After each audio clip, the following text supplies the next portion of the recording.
If you are a video game character, then prison would probably not be something you were that worried about. After all, that place was made for lawbreakers, criminals, not for NPCs like you who don't break any laws. You just do what your programming tells you to do, and when you don't, well, we label you as broken. You don't go to prison, you either get repaired or you get trashed. But that's not true in the Elder Scrolls 4 Oblivion, because in this game, NPCs have some freedom. Instead of having a strict set of instructions, they are given a goal. But it's up to the NPC to figure out the best and most efficient way of achieving that goal, which sometimes involves crime. Oblivion's NPCs can pickpocket other characters, they can steal from houses, and if they're really having a bad day, commit murder.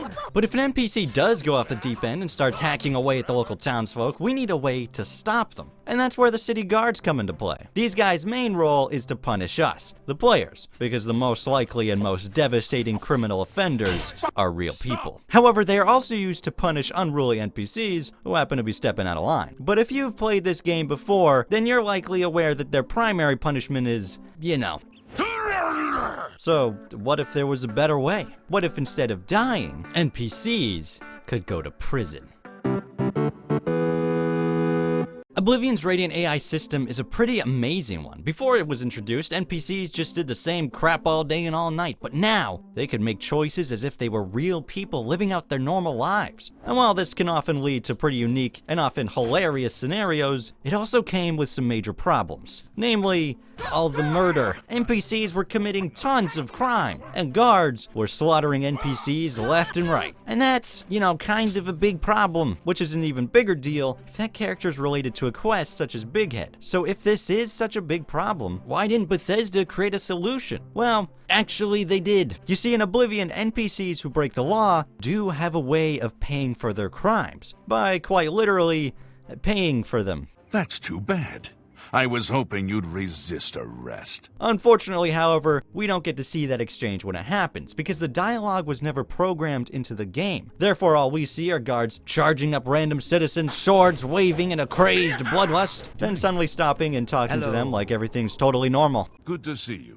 Now, while this solution is effective, there is still one teeny tiny little issue. The guards are still murdering people. You see, these guys might be able to pay for their crimes right now, but the more crimes they commit, the more they have to pay, and eventually they're not gonna have any money left. Which means their only option is to fight, and that doesn't work out too well for them. So what would happen if instead we added the missing option that we, the players, get, but the NPCs don't?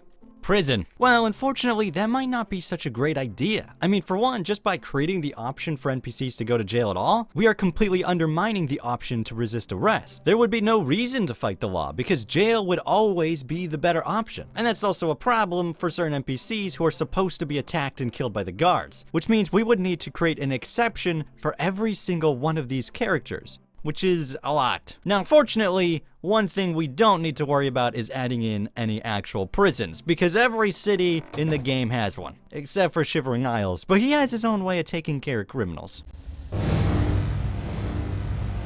However, that's basically where our luck ends, because this is the part where everything gets way more complicated. Now we need to start thinking about how this prison is supposed to work. For one, we don't want NPCs occupying just one cell, because it could get too crowded, and it's possible that they would just end up glitching through the walls and being lost forever to the gray abyss. Or they might just simply kill each other, who knows. Also, it's not very realistic. However, that then raises the question of what happens when we run out of cells. If we don't solve that problem, the game could get our NPCs stuck in a never-ending loop of looking for a cell that doesn't exist, never to return to their normal lives. Kind of like what's happening to Trennis Duronius and Gelifor here. Obviously, this isn't an impossible problem to fix. For example, we could just dump any extra NPCs into a secret cell, or we could just start stacking them all into one cell and disabling their combat AI processing. Either way, ultimately, we're spending too much time trying to build this prison, when we should be using that time to create something important, like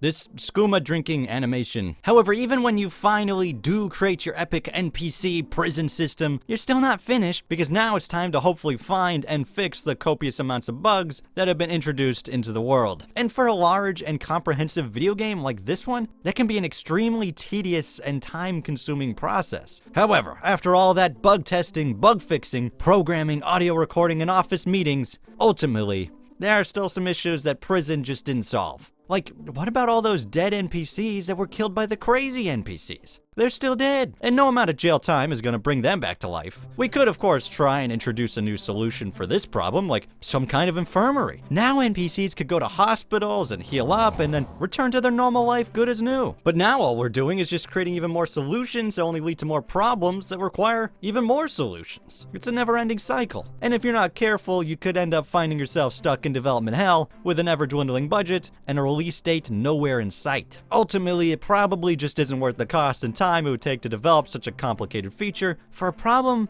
that technically isn't even really a problem. I mean, only a few NPCs ever actually have trouble with the law. Originally though, things were going to be different. NPCs in Oblivion used to be a lot more active. They could buy merchandise, steal from skooma dealers, and punish their dogs for being bad dogs. And in a world where NPCs are wreaking untold havoc, having a place that takes them away from that environment for a little bit could prevent them from causing too much chaos too often. But even in this scenario, it still wouldn't make much of a difference, because not all those actions have anything to do with breaking the law. So most of these NPCs wouldn't be going to prison anyway. So no matter what, it's not really worth it at all. But if you want to know more about the NPCs themselves and why they're so ridiculous, well, you should watch my previous video, What is Wrong with Oblivion's NPCs. I'll see you there. It's all over, lawbreaker.